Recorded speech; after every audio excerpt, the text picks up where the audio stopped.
David est passé de retail trader perdant à trader ICT rentable et financé à 100 000 $ en moins de 6 mois. Il a accepté de répondre à mes questions dans cette vidéo et de m'expliquer comment il a été aussi rapide, qu'est-ce qu'il a fait différemment des autres et comment vous pourriez vous aussi être à sa place. J'ai rejoint la formation mi-juin, J'ai décidé de prendre un challenge sur FTMO et j'ai validé un 100K en septembre, en octobre. Avant le trading, David subit plusieurs échecs. Il se retrouve dans une situation inconfortable. Ses entreprises ne fonctionnent plus et ses revenus ont été divisés par 5 en l'espace de 3 ans. Vu que mes sociétés en France, ça allait pas trop et puis que j'étais à l'étranger et que j'avais pas trop la main dessus pour les remonter, ça a été dur, mais on va pas se mentir. Le trading s'ouvre alors à lui, mais il n'a pas le droit à l'échec, il ne peut simplement pas échouer, ce n'est pas une option. Et surtout, il doit réussir vite. J'avais un petit peu entre guillemets deux choix, c'était soit rentrer en France et puis me remettre dans mes sociétés, un métier qui en plus ne me plaisait pas et me passionnait pas, ou alors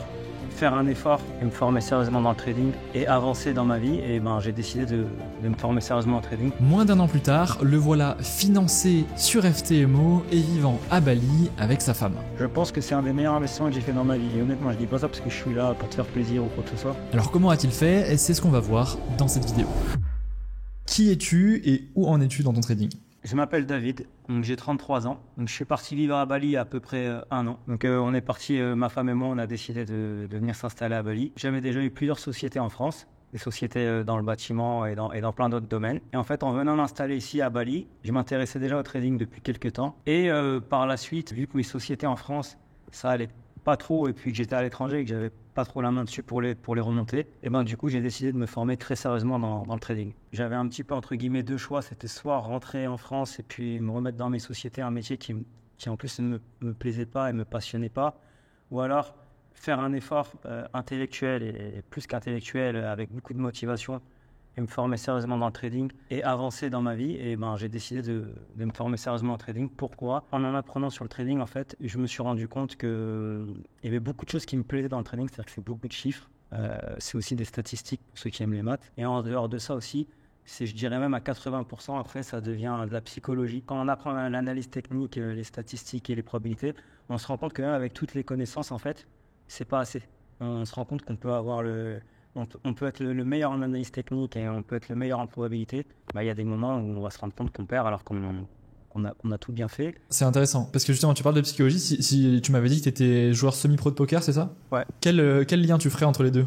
Il y a beaucoup de similitudes. Après, le trading, j'aime pas dire contre le marché parce que je pense qu'un bon trader il est avec le marché. Au poker, on est contre des joueurs, alors que dans le trading, on doit être avec le marché. Est-ce que dans le poker, tu as quelque chose qui est similaire au trading, avec un journal de trading par exemple? Parce que tu vois, sur le trading, avec ton journal de trading, tu vas pouvoir avoir ta data et donc pouvoir faire tes probabilités, etc. Donc, est-ce que dans le poker, tu as quelque chose de similaire qui se lie à ça? Ouais, il y a quelque chose de similaire. Alors moi, j'ai fait du poker quand j'avais 18 ans. Donc juste après mon bac. J'étais pas encore sur Internet, mais je sais qu'il y a beaucoup de joueurs de poker qui sont sur le net et qui ont des logiciels qui traquent toutes leurs mains et après ils peuvent revoir, par exemple, quand ils ont perdu des gros coups, est-ce qu'ils étaient en plein tilt ou est-ce qu'ils étaient pas en tilt, ils réanalysent leurs mains pour voir justement est-ce qu'ils ont joué normalement. Quand je dis normalement, entre guillemets, ça veut dire est-ce qu'ils ont respecté leur plan ou est-ce qu'ils étaient sous la dominance de leurs émotions. Ok, donc c'est un peu similaire, tu dois être vraiment data-driven comme sur le trading, quoi. Donc je pense que ça t'a apporté une bonne base. Ouais, ça m'a apporté une base. Pas que le poker, la boxe aussi, parce que la boxe c'est la discipline et la rigueur. Le sport ça aide beaucoup, je pense. Je pense que c'est un tout. Je peux pas dire que c'est grâce au poker ou grâce à la boxe ou à mon travail. Je pense que c'est un tout. C'est l'addition de toutes mes expériences. Mais oui, le poker ça m'a aidé, la boxe ça m'a aidé. Quelle importance tu accordes aux échecs par rapport à tes réussites dans ta réussite? Franchement, presque 100%, je pense.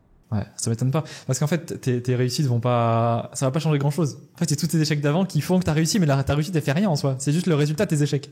Moi, par exemple, quand ma société, ça allait pas, du coup, fallait que je règle ma pub, en fait. Donc, c'est en faisant des erreurs dans ma communication et dans ma publicité que j'ai pu apprendre, en fait, et puis refaire les mêmes erreurs. Comment t'as tiré profit de tes échecs dans le trading? Honnêtement, quand j'ai tradé en démo, je pense que j'ai rien appris. Ok, intéressant. On m'a dit que trader en démo et tout ça, et en fait, j'arrivais pas. Ça veut dire que des fois, je prenais des trades qui n'avaient aucun sens et je gagnais. Et je disais, ouais, c'est bon. Des fois, je prenais des trades qui n'avaient aucun sens aussi et je perdais. Je disais, mais de toute façon, je ne trade pas en réel. Donc voilà, je déplaçais les stop-loss. Après, je ne sais pas si je fais bien de dire ça ou pas, mais je pense que vraiment, si quelqu'un il veut apprendre, je pense que direct, il devrait se mettre en réel, mais après, avec un tout petit capital, pas non plus.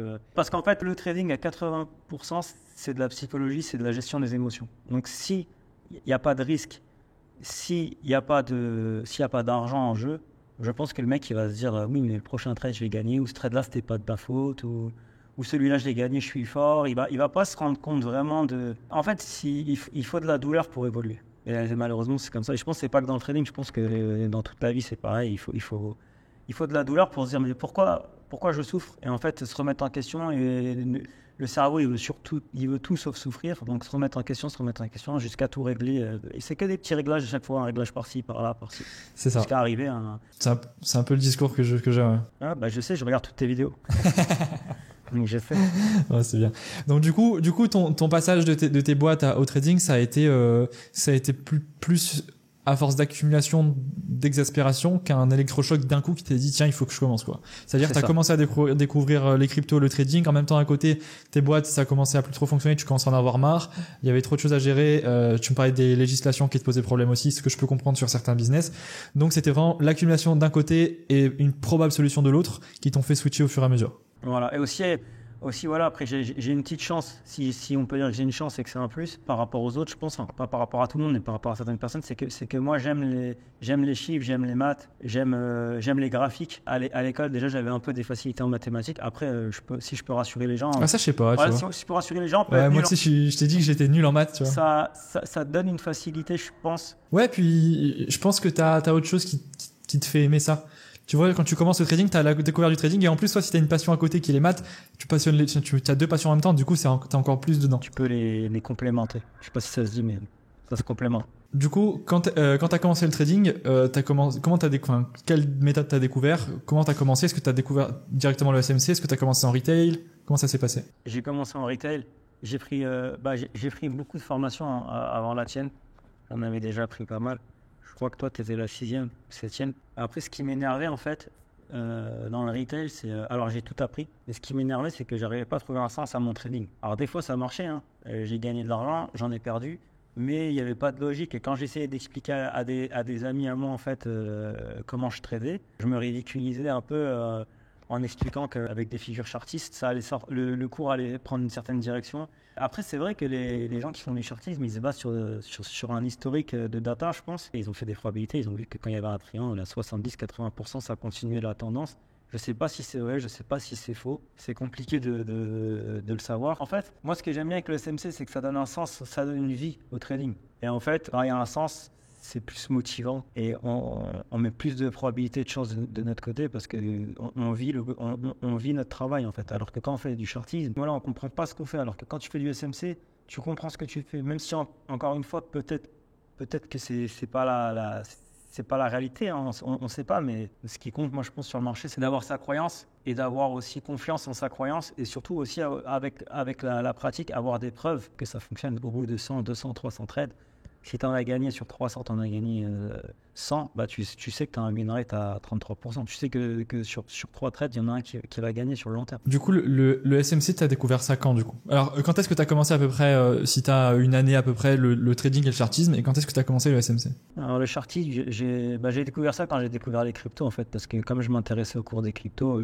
je pensais que j'allais gagner de l'argent juste avec le Bitcoin. Et quand j'ai découvert les cryptos, c'était on est en 2023, c'était je dirais mars 2022. Ok, donc mars 2022.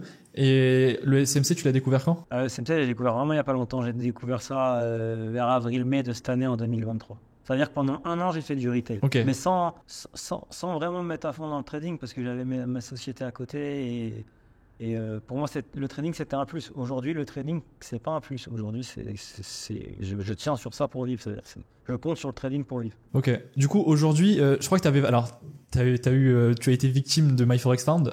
Ouais. Tu avais validé ou tu allais valider le jour où tu allais prendre ton trade qui allait TP. J'ai validé la phase 1. Tu as validé la phase 1, la phase 2 allait être validée, sauf que le jour où tu allais prendre ton trade, qui est passé d'ailleurs, c'est le jour où ils sont tombés. Donc du coup, tu aurais été founded sur MyForexFound à combien? J'avais fait un challenge à 100 000. Mais avant celui-là, j'avais perdu un challenge à 300 000, juste avant celui-là. Ok, donc là, aujourd'hui, où est-ce que tu en es? Sans la formation. En fait, j'ai perdu un challenge à 300 000. Ok, donc ça, c'était avant.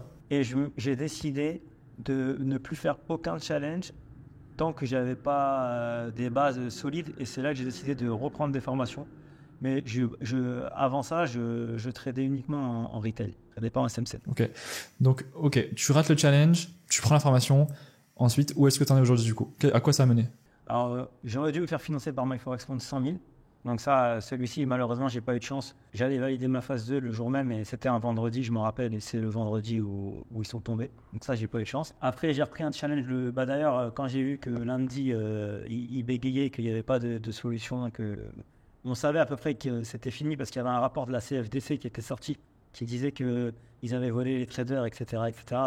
J'ai décidé de prendre un challenge sur FKMO, la propre firme la plus connue, ce qui est logique. Et j'ai validé un 100K. Ok, donc ça, c'est combien de temps après avoir rejoint la formation du coup? J'ai rejoint la formation mi-juin.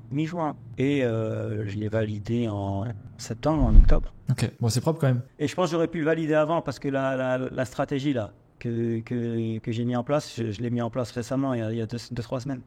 Mais je pense que j'aurais pu le valider avant, parce qu'avant, je risquais des 0,5. J'avais pas trop de stratégie pour le challenge. Okay. Je tradais comme en réel, alors que c'est... Ça, on le révélera dans la formation, on va pas le révéler dans l'interview sur YouTube. Ok, ça marche. Aujourd'hui, donc, tu es financé à 100K, donc tu as raté un challenge à 300K, ensuite tu as rejoint la formation, tu as validé un challenge à 100K MyForexFound, sauf que disparu, et ensuite, du coup, tu t'es dit, ok, donc je passe à FTMO, et tu as enchaîné, tu as validé un challenge FTMO. C'est ça. Quelle mauvaise surprise t'as eu à laquelle tu t'attendais pas depuis que t'as commencé le trading ou le SMC? À toi de choisir. Qu'est-ce qui t'est arrivé à laquelle tu t'es dit putain, ça, j'étais pas prêt, je m'y attendais pas? MyForexFound. Ok. Alors ça, je m'attendais vraiment pas à ce qu'une propre firme, la deuxième plus grande propre firme, c'est comme FTMO pour moi. Surtout qu'à Bali ici, c'est des traders ici qui m'avaient recommandé d'aller chez MyForexFound. Donc ça m'a fait un peu un choc et je dirais même que en fait ça m'a même changé ma perspective parce qu'avant je comptais trader avec les propres firmes. Là aujourd'hui je vois plus les propres firmes comme une aide pour avoir un apport de capital et ensuite trader avec son propre capital. J'ai pas trop confiance, on sait pas dans 2 ans, 3 ans, 5 ans qu'est-ce qui va se passer et je préfère aujourd'hui trader avec mon capital et utiliser les intérêts composés ou même ne pas trader avec des intérêts composés mais prendre un salaire grâce à mon capital que de dépendre d'une propre firme. Une propre firme, c'est cool parce que ça te permet d'avoir du capital et un effet levier que même en France, tu peux pas avoir avec des fiches de paye. Mais c'est bien quand vraiment tu n'as pas d'argent et tu veux démarrer. Mais je pense qu'une fois que tu fais de l'argent, il n'y a pas d'intérêt à trader avec les propres firmes. Ok, je vois. Une fois que tu commences à avoir 100, 200, 300 000 de capital, je pense qu'il n'y a pas trop d'intérêt. Surtout que tu peux aller beaucoup plus. Tu peux aller beaucoup plus haut que ça. Hein. Tu peux monter à 1 million, 2 millions hein, avec plusieurs propres firmes. Après, c'est encore une fois, tu augmentes tes risques que les propres firmes chutent comme MyForexFound. Mais c'est ok, encore une fois, le risk-reward est super intéressant. Est-ce que tu as eu... Alors, toi, ça a été un peu différent parce que ça a été rapide. Mais la majorité des gens, c'est long pour eux, tu vois. C'est très long, ça prend plusieurs années. Et je pense que la majorité des gens, quand ils commencent, ne s'attendent pas à ce que ça prenne autant de temps. Est-ce que toi, tu as eu ce sentiment? Non, parce que déjà, j'ai découvert le trading, c'était un peu, entre guillemets, j'étais âgé. L'année dernière, j'avais 32 ans. Aujourd'hui, j'ai 33 ans. Je suis à mon compte depuis 10 ans. Je connais la vie, j'ai fait de la boxe... pas haut niveau, mais amateur. Je me suis entraîné avec des boxeurs de haut niveau en France. Sans difficulté, sans effort. Et je sais de toute façon, juste en voyant les pubs, je savais... Enfin, je vais pas avoir la prétention de dire que j'arrive à lire dans les yeux des gens, mais je savais à peu près qui mentait et qui ne mentait pas. Ouais. Et je dis pas ça parce que c'est banana. Mais vraiment, voilà, il y a des preuves à l'appui. Moi, j'ai été financé. Je pars de zéro.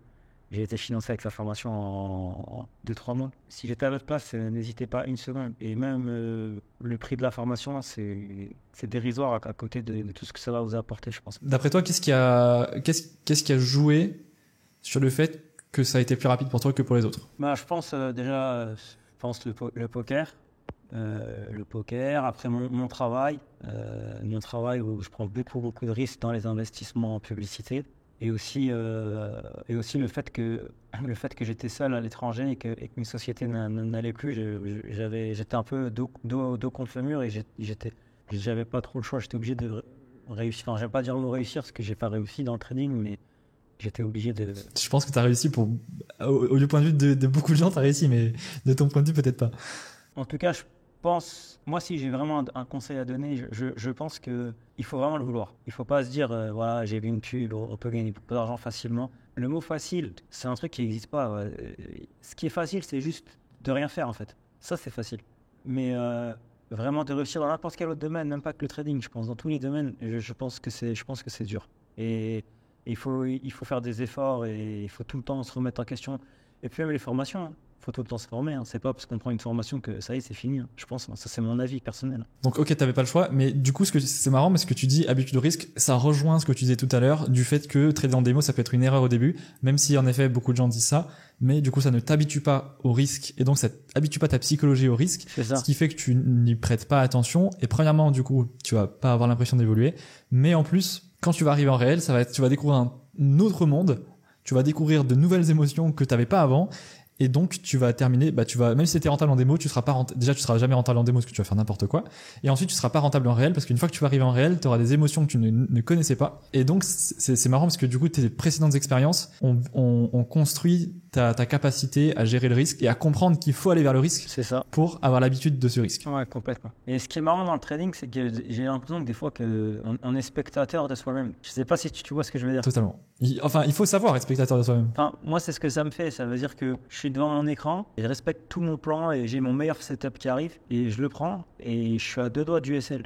Et en fait, je commence à vriller dans ma tête. Je commence à avoir de la fumée qui sort et tout ça. Mais en fait, il y a une autre personne qui regarde ça et qui ressent pas ça. Je sais pas si tu vois ce que je veux dire. Je vois. C'est un combat dans ta tête, en fait. En fait, c'est là que tu te rends compte que tes émotions, c'est pas forcément toi. C'est pareil. Je l'explique dans une vidéo et j'explique, tu sais, de personnifier ses émotions. Tu sais, avec un démon et un ange. Et quand tu les personnifies, c'est beaucoup plus simple de les filtrer et de les trier parce que c'est beaucoup plus simple de dire non à une personne que dire non à une émotion. Du coup, quand tu dis non à cette personne qui personnifie tes émotions, tu dis indirectement non à tes émotions. Et donc, c'est très puissant pour les habitudes. Donc, c'est exactement ce que ça en revient à ce que tu dis. C'est super intéressant.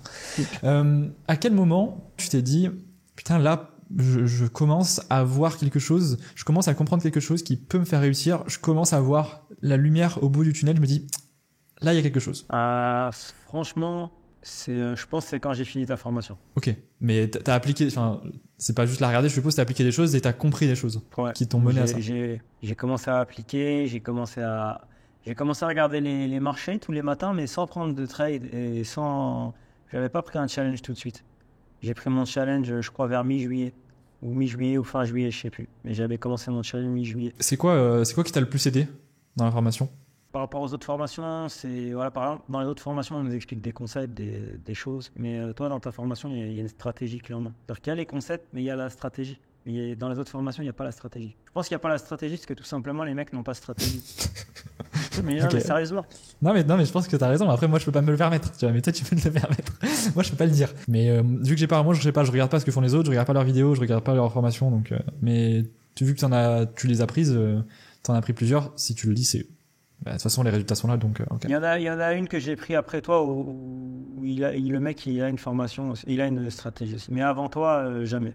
C'est bien que tu continues à te former, c'est extrêmement important. Parce que sinon après tu vas stagner, tu vas prendre l'habitude, ça va te saouler, tu vas arrêter et tu seras plus rentable. Donc c'est très bien. Si tu devais donner 3 conseils à la personne qui nous écoute actuellement devant son écran, qui a les mêmes problèmes que toi t'avais, ce serait quoi ces conseils? Je pense déjà le premier conseil que je donnerais, c'est que si vraiment une personne a compte vivre du trading, il n'y a pas de demi-mesure, c'est-à-dire on peut pas se former à moitié ou vouloir un peu, c'est vraiment, il faut être dedans à 100%, il faut vraiment mettre toutes les chances de son côté, apprendre beaucoup et vraiment le vouloir. Je pense que quand on a un travail à côté, les gens, ils ont un mauvais raisonnement parce qu'ils se disent je vais continuer mon travail. Alors, je dis pas que c'est facile ce que je dis, hein. Je sais que c'est très dur à faire, mais en général, les gens ils raisonnent comme ça. C'est normal parce qu'ils raisonnent par la sécurité. Je garde mon taf et je vais faire du trading en plus. Je pense que ça peut marcher, mais c'est pas je garde mon taf, je vais faire du trading en plus. Donc comme c'est en plus, je vais faire vite fait. De temps en temps, quand j'ai envie, je vais m'intéresser au trading. Ça marche pas. C'est ok, tu veux faire en plus. Parce que là, tu n'as pas le choix, parce que tu as un travail et tu veux jouer la sécurité. Mais il faut que vraiment tu te formes dans le trading comme si que tu n'as plus de travail, comme si qu'il n'y a que ça. Parce que si tu mets pas toutes les chances de ton côté, déjà en mettant toutes les chances de son côté, quand tu prends un trade, c'est même pas sûr que tu y arrives. Donc, voilà. Et mon entraîneur de boxe, je me rappelle, il me disait, on se prépare au pire en espérant le meilleur. Ok. Donc c'est un peu pareil. Je pense. Ouais, c'est pas, ouais, Tu c'est pareil. Tu te prépares au pire, c'est le risk management. Ok, donc premier conseil, c'est ce qu'on appelle alors c'est quoi, brûler ses bateaux, je sais plus comment ça s'appelle, mais en gros c'est se mettre dans la merde pour se forcer à s'y mettre à fond, parce que on va avoir tendance, si on est dans notre sécurité, à ne pas s'y mettre à fond. C'est ça. Et à se dire c'est bon, j'ai le temps, etc. Sauf que se dire j'ai le temps, ça dure 1 an, 2 ans, 3 ans, 4 ans, 5 ans, 6 ans, 7 ans, et après 7 ans c'est putain, je suis toujours pas rentable. On rentre dans une habitude de travail moyen, alors que même ceux qui travaillent énormément n'y arrivent pas tous. Donc en étant dans la moyenne, on est sûr de pas y arriver. Mais je pense que pour la majorité des gens, ça leur suffit, parce que ça leur permet d'avoir le statut social auprès de leurs amis et de dire ouais, moi je comprends un peu les marchés, ils leur expliquent vite fait, ils ont le statut social en mode ouais, le Bitcoin il va monter ici parce qu'il y a de la liquidité, et du coup ils vont jamais aller chercher plus. De l'ego. Et voilà, il y a l'ego. Donc est-ce que l'ego est un autre conseil que tu as donné? Oui, ça m'a aidé parce qu'en fait, même quand je gagne, c'est pas moi qui gagne, c'est le marché. J'ai été dans le même mouvement que le marché. Donc dire que j'ai gagné des trades, je pense pas que je gagne des trades. Je pense juste que j'anticipe des mouvements. C'est intéressant. C'est le biais d'autocomplaisance, et j'en parle encore une fois dans mes vidéos, et c'est le fait de se dire ok, quand je gagne c'est parce que j'ai été fort. Ouais. J'ai compris, j'ai été fort, donc j'ai gagné, c'est grâce à moi. Et par contre quand on perd, c'est ce que vont faire les gens à l'inverse d'ailleurs, ils vont se dire ah mais c'est le marché. C'est ça. Donc quand ils gagnent c'est eux, mais quand ils perdent c'est le marché. Oui. Alors que ce qu'il faut c'est faire l'inverse. Ce qu'il faut faire c'est exactement ce que tu fais, c'est faire l'inverse, c'est dire quand je gagne c'est le marché, et quand je perds c'est moi. Ce qui est d'ailleurs généralement le cas. C'est ça. À 95% du temps. Donc ok, c'est intéressant. Donc deuxième conseil, dissocier le marché de ses trades. Donc peut-être même à 100% du temps dire c'est le marché. Sauf que je pense que c'est pas une bonne chose sur ses pertes de dire que c'est le marché, parce que du coup on se dédouane des responsabilités, donc on n'évolue pas. Donc ce serait plutôt inverser les choses. Quand les gens se disent j'ai gagné grâce à moi et j'ai perdu à cause du marché, c'est inverser les choses et dire j'ai perdu à cause de moi et j'ai gagné grâce au marché. C'est intéressant, j'avais jamais entendu cette façon de penser. Je pense qu'il faut une certaine maturité. Comment tu si tu devais donner une chose que peuvent faire les gens tous les jours pour travailler cette maturité. Alors moi je sais ce que je pourrais dire. Qu'est-ce que tu leur conseillerais de faire? Moi je pense la remise en question. La remise en question, arrêter de croire qu'on est au centre du monde et qu'on est de vouloir se mettre en valeur dès qu'il y a une victoire ou dès qu'il y a quelque chose de bien, en croyant. Alors moi je pense que pour travailler la maturité, je pars du principe que la maturité vient des échecs. Donc pour travailler ta maturité, il faut te prendre des claques. Et donc aussi. Pour devenir plus mature tous les jours, il faut faire exprès de se prendre une claque tous les jours. Ouais, c'est pas mal. Si tu veux prendre de la maturité dans le trading, commence à trader. Tu vas te prendre 1 claque, 2 claques, 3 claques, 10 claques. Au bout d'un moment, tu vas comprendre que... En réel. Oui, en réel, oui. En réel. Mais après, avec... Même si ton risque, même si tu prends 0,25% de risque, évidemment, tu mets pas tout ton argent sur le trading, tu mets 0,25% de risque. Tu sais que le compte, tu vas le perdre, mais tu le trades pour ça, justement. Tu trades pour perdre ton compte. Tu trades pour te prendre la claque et pour apprendre de cette claque et pour apprendre à l'éviter la fois d'après où elle va venir, parce que tu vas la voir venir. Et moi, je pense que c'est comme ça que tu travailles la maturité. C'est vrai, je pense aussi. Parce que finalement, c'est exactement ce qui t'est arrivé avec tes boises, avec ton poker, avec tout ce que t'as vécu. T'as pris des centaines de claques et maintenant tu sais les éviter. Le poker, ça a été la pire des pires expériences. Que j'ai monté une bankroll en à peu près 9 mois et j'ai tout perdu en quelques heures sur un tilt. Donc ça a été ma pire. Ça m'a choqué. J'ai plus joué au poker pendant, je crois, 2 ou 3 ans. Du jour au lendemain, j'ai arrêté le poker de 3 ans. J'avais 18 ans. Voilà, et ben ça, tu vois, c'est une claque que tu aurais pu prendre en trading. Ouais. Sauf que vu que tu l'as déjà pris en poker, je peux t'assurer que tu la prendras jamais en trading. Parce que ça t'est déjà arrivé. T'as ce truc ici, là, que tu gardes, tu vois, et qui dit, putain, ça va pas m'arriver. Donc, tu parlais de l'âge tout à l'heure. Je pense pas que l'âge, ce soit en rapport. Tu peux avoir une personne de 50 ans qui a pris moins de claques qu'une personne de 23, par exemple, comme moi. Parce qu'elle a été moins vers ce risque, moins vers l'inconnu. Donc, elle a pris moins de claques. Donc, elle va en prendre, vu qu'elle en a pris moins, elle a moins d'expérience, en effet. Et donc, elle a moins de réussite. Donc, si vous nous écoutez et que vous avez 19 ans, vous pouvez avoir plus d'expérience dans 1 an qu'une personne qui en a 40, parce que vous aurez été vers ces claques-là, vous aurez été OK avec le risque, vous aurez été OK avec le fait de perdre. J'ai une personne que je suis actuellement, que j'aide, et je lui dis tout le temps de trader en réel, de prendre des challenges, de faire tout ce qui fait peur et d'y aller, pas dans l'optique de gagner, mais dans l'optique de voir comment il réagit à ces claques pour apprendre de ces claques-là. Non, c'est vrai. Et clairement, il y a rien de mieux que de se prendre des claques pour éviter de se prendre d'autres claques. Donc aujourd'hui, ok, t'as une grosse XP, t'as une progression que très peu de gens ont dans le training aussi rapidement grâce déjà à ta discipline premièrement, aux claques que t'as pris avant. T'es founded aujourd'hui. Quels sont tes objectifs bon là j'allais dire fin d'année, mais on est en fin d'année, mais quels sont tes objectifs, je dirais, pour l'année prochaine et sur les 2 ans? J'aimerais bien d'ici l'été réussir à... C'est symbolique, mais voilà, on en avait parlé l'autre jour, mais j'aimerais bien réussir à être financé 1 million. C'est symbolique, mais bon, après 1 million, ça veut rien dire. C'est pas 1 million, 10 millions, 800 000. Ouais, mais c'est quelque chose d'important quand même. Je pense que ça va te débrider un truc dans le cerveau, je pense. Oh, je pense pas. Tu sais, une fois que quand t'arrives à 1 million, t'as déjà fait 100 000, 200 000, 300 000, 400 000, 500 000, 600 000. Enfin, c'est juste une étape en plus de l'échelle, quoi, tu vois. Mais c'est, en effet, c'est une consécration, c'est un point important que tu vas noter, quoi. Ouais, c'est vrai. Tu vois, c'est un peu comme, tant que t'as pas réussi un compte challenge, t'as pas réussi un compte founded, tu l'idolâtres un peu, et une fois que tu l'as, tu fais, ok, je l'ai, quoi. T'es content, mais ça dure 3 jours, et après tu fais, ok, maintenant, next step, il faut que je retire de l'argent. Puis une fois que t'as retiré l'argent, ok, bah next step, il faut que je retire pas 2K, mais il faut que je retire 10K. Ouais, etc. Bah là, mon objectif, c'est le 30 novembre que je dois retirer, donc mon objectif, c'est de réussir à faire un retrait, quoi. Donc, ok. Du coup, être founded 1 million, ensuite? T'en as d'autres ou c'est... Si, j'en ai d'autres. Mon deuxième objectif, j'aimerais bien trader en compte propre.